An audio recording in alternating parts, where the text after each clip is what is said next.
اللہ کہیں گے قال ان لبستم الا قلیلا، نہیں تم رہے مگر اس دنیا میں تھوڑا ہی وقت، لو انکم کنتم تعلمون، کاش کہ تمہیں اس چیز کا علم ہوتا۔ اللہ سبحانہ و تعالی نے ان کی جانکاری کی نفی ہی کر دی، ان کو علم سے ناقص قرار دیا۔ افحسبتم انما خلقناکم عبثا، کیا تم نے یہ گمان کر لیا تھا کہ ہم نے تمہیں عبث، بے فضول، بے فائدہ، بغیر مقصد کے پیدا کر دیا تھا؟ یہ تھاٹ فریم چل رہی تھی کیا تم لوگوں کی؟ یا تم اس ایٹیٹیوڈ کے ساتھ زندگی گزارے تھے وَأَنَّكُمْ إِلَيْنَا لَا تُرْجَعُونَ، کہ ہم تو اللہ کی طرف لوٹائے نہیں جائیں گے؟ یہ ہٹ درمیاں تھی نا۔ جاؤ اب چکھو جا کے اس عذاب کو۔ سورہ فرقان میں اللہ فرماتے ہیں جس دن ظالم اس دن کو دیکھے گا، اس کی ہولناکیاں دیکھے گا، تو اپنے ہاتھ چبانا شروع کر دے گا۔ دیکھیں ٹینشن کے اندر ناخن چبانا تو ہم نے سنا بھی ہے، دیکھا بھی ہے، لیکن کوئی اپنا ہاتھ کھا سکتا ہے؟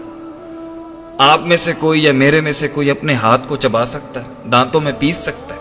وہ تکلیف کتنی ہوگی ہمیں، وہ منظر کیا ہوگا جو وہ پورا ہاتھ گوشت کا کھا جائے گا اپنا، لیکن اسے اس کی زیادہ ٹینشن اور تکلیف ہوگی، اس کا زیادہ پریشر ہوگا جو اس کی آنکھوں کے سامنے وہ ہاربل مناظر ہوں گے، وہ دردناک قسم کا عذاب، وہ کھولتی ہوئی جہنم کو جب وہ دیکھے گا، ساری زندگی اب تو موت نہیں آنی، وہ ہاتھ کھا جائے گا۔ یقول یا لیتنی اتخذت مع الرسول سبیلا، کاش میں نبی صلی اللہ علیہ وسلم کو اپنا ان کے سبیل کے ساتھ ہوتا، میں ان کے رستے پر ہوتا، ان کے بتائے ہوئے پاتھ پر چلتا، ان کی بتائی ہوئی لائف جیتا، ان کے بتائے ہوئے ریچول اور مورلز پہ چلتا۔ یا ویلتا لیتنی لم اتخذ فلانا خلیلا، ہائے میری بدبختی، نہ میں بناتا فلاں فلاں کو اپنا دوست۔ یہاں شیطان کی بات ہو رہی ہے، لیکن شیطان جن میں سے بھی ہے اور انسانوں میں سے بھی ہے، تو یہ دوست جو ہوتا ہے نا، یہ بڑی امپورٹنٹ چیز ہوتی ہے۔ اور آج ہم نے اپنے دوستی کے کرائیٹیریا ہی بدل لیا، جو ہمیں سگریٹ، منشیات، نشاور چیزیں، گندی باتیں، گندے جوکس، فضول مذاق، فضول بحث، بےہودہ کام، فحاشی کے اور یعنی کے کام کی دعوت دیتا ہے، معاشرے کے رولز کو توڑنے کی دعوت دیتا ہے، چوری ڈکیتی پر حملوں کو اکساتا ہے، ڈس آنیسٹی، جھوٹ بولنا، غداریاں، ایک دوسرے کی مسلمانوں کے حقوق کو تلف کرنا، اس کی دعوت دیتا ہے۔ وہ آج ہمارا دوست ہے، جو ہمیں معاشرے کے اندر بد تہذیبی سکھاتا ہے، ہم اس کو دوست بنا لیتے ہیں۔ جو سب سے زیادہ لوگوں کو چال بازیاں کرنا جانتا ہے، معصوم مسلمانوں کو ان کی معصومیت کا فائدہ اٹھاتا ہے، وہ آج دوست ہے۔ تو یہی شیطانیت ہے، اور کیا۔ تو اس دن کہے گا ہائے کاش میں ان کو دوست نہ بناتا، ان شیطانوں کو۔ لقد اضلنی عن الذکر بعد اذ جاءنی، تحقیق کہ اس نے مجھے گمراہ کر دیا کہ جب آیا تھا میرے پاس اللہ کا ذکر اور نصیحت۔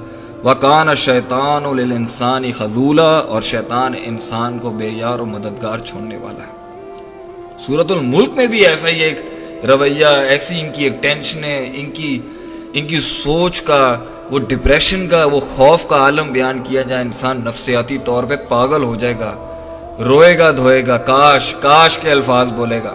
اللہ فرماتے ہیں اذا القوا فیہا سمعوا لها شہیقا وہی تفور، اور جب وہ آگ میں جھونکے جائیں گے تو وہ اس ٹائم پہ ایسی خطرناک آوازوں کو سنیں گے، تکاد تمیز من الغیظ، ان قریب ہے کہ پھٹ جاتی یا پھٹ جائے گی جہنم اپنے غضب اور غصے سے، کیونکہ اس کی خوراک ہی انسان اور پتھر۔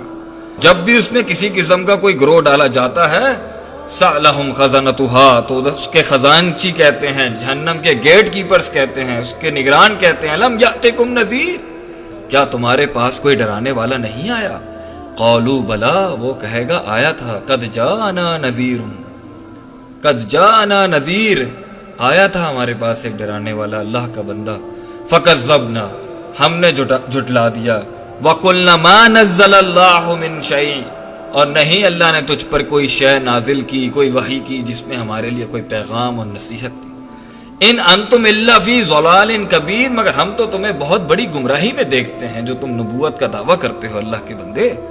وَقَالُوا لَوْ كُنَّا نَسْمَعُ، آج وہ کہے گا لو کاش کاش میں سنتا، كُنَّا نَسْمَعُ أَوْ نَعْقِلُ، کاش میں عقل رکھتا سمجھتا باتوں کو، ما كُنَّا فِي أَصْحَابِ السَّعِيرِ، نہ میں ہوتا جہنمیوں کے اندر۔ آج یہ سننا چاہتا ہے قرآن کو، آج یہ دروس سننا چاہتا ہے مسجد میں جا کے، آج یہ تفسیر سننا چاہتا ہے، آج یہ ترجمۃ القرآن پڑھنا چاہتا ہے، آج یہ عقل رکھنا چاہتا ہے کہ یہ پہاڑ، درخت، مویشی، انسان ایک پانی کے قطرے سے بن گیا، یہ آسمان، یہ چھت، یہ پلانٹس، یہ اینیملز، یہ مختلف مخلوقات ایسے نہیں آ گئی آج یہ سمجھتا ہے.